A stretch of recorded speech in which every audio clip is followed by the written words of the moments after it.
Hello నమస్తే, నేను journalist YNR. Congress party నాయకురాలు వైఎస్ షర్మిల తెలంగాణ ముఖ్యమంత్రి రేవంత్ రెడ్డితో సమావేశమయ్యారు. ఇది ఒక అపూర్వ కలయికగా చెప్పొచ్చు. తెలంగాణ రాజకీయాల్లోకి షర్మిల ఎంటర్ అయినప్పటి నుంచి, తెలంగాణలో పార్టీ పెట్టినప్పటి నుంచి కేసీఆర్పై ఏ స్థాయి విమర్శలు చేస్తూ వస్తున్నారో రేవంత్ రెడ్డి గారి పైన కూడా అదే స్థాయిలో విమర్శలు చేస్తూ వస్తున్నారు.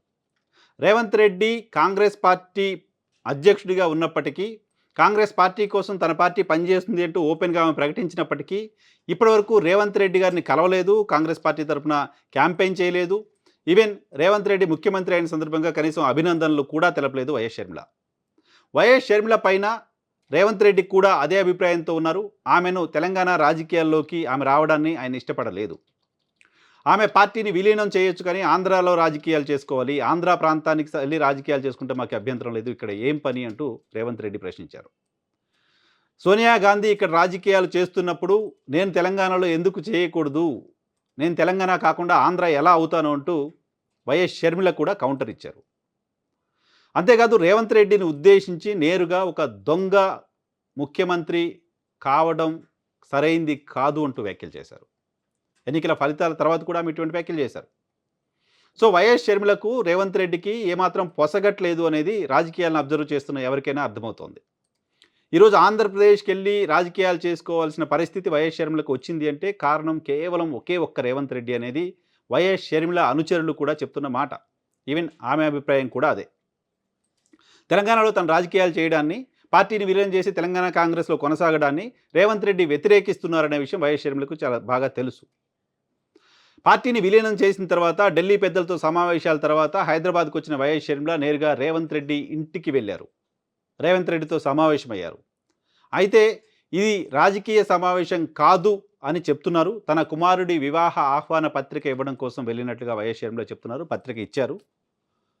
సో అది ఖచ్చితంగా పత్రిక ఇవ్వడం కోసం వెళ్ళిన కార్యక్రమమే కావచ్చు, కానీ రాజకీయపరమైన అంశాలు చర్చకు రాకుండా ఉండడానికి ఏమాత్రం కూడా ఆస్కారం లేదు.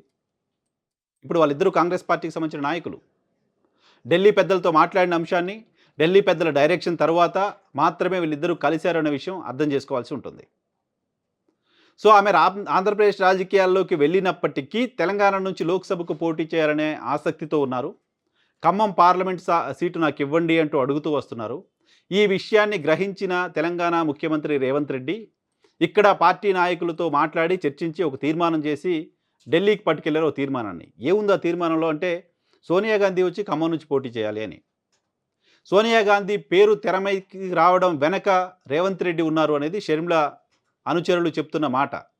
ఖమ్మం నుంచి ఆమెను పోటీ చేయించకుండా ఆపడం కోసమే సోనియా గాంధీ పేరుని తెర మీదకి తీసుకొచ్చారు లాంటి చర్చ జరుగుతోంది. ఈ నేపథ్యంలో ఢిల్లీ పర్యటన ముగించుకొని వచ్చిన తర్వాత ఆమె వెళ్ళి రేవంత్ రెడ్డిని కలవడం అంటే, ఢిల్లీ పెద్దలు వాళ్ళిద్దరికీ ఏదో ప్యాచప్ చేశారు, వాళ్ళిద్దరిని కలిసి పనిచేయాలని సూచించారు, కలిసి మాట్లాడుకోవాలని చెప్పారు. దానిలో భాగంగానే ఆమె వెళ్ళి కలిశారు అనే విషయం అర్థం చేసుకోవాలి. ఇప్పుడు ఈ కలయిక తర్వాత ఆమె తెలంగాణలో పార్టీకి సంబంధించిన యాక్టివిటీలో పార్టిసిపేట్ చేయడానికి సంబంధించి ఇమీడియట్గా అవకాశం ఉండే పరిస్థితి లేదు. ఆంధ్రప్రదేశ్ రాజకీయాల్లోకి ఆమె పరిమితం కావాల్సిన పరిస్థితి ఉంటుంది. సో ఇప్పుడు ఇకపై రేవంత్ రెడ్డి పైన గతంలో మాట్లాడిన మాటలే వైఎస్ షర్మిల మాట్లాడతారా? అదే తరహా అటాక్ చేస్తారా? వైఎస్ షర్మిలను ఉద్దేశించి గతంలో మాట్లాడిన మాటలే రేవంత్ రెడ్డి గారు మాట్లాడతారా? అదే తరహా అటాక్ చేస్తారా అనేది చూడాల్సి ఉంది. సో పెళ్లి పత్రిక ఇచ్చే వ్యవహారంలో కూడా వైఎస్ షర్మిల ప్రోటోకాల్ పాటిస్తున్నారనే విషయం అర్థం చేసుకోవచ్చు. ఆమె జగన్మోహన్ రెడ్డి గారికి కార్డు ఇచ్చి వచ్చిన సందర్భంగా మా అన్నకి కార్డు ఇచ్చేందుకు వచ్చాను అని ఎక్కడ చెప్పలేదు మీడియాతో మాట్లాడుతున్నప్పుడు. సో జగన్మోహన్ రెడ్డి గారిని కలిశాను, కార్డు ఇచ్చాను అని చెప్తూ వచ్చారు. ఆంధ్రప్రదేశ్ ముఖ్యమంత్రిగా ఆయన్ని భావించి మాట్లాడారు.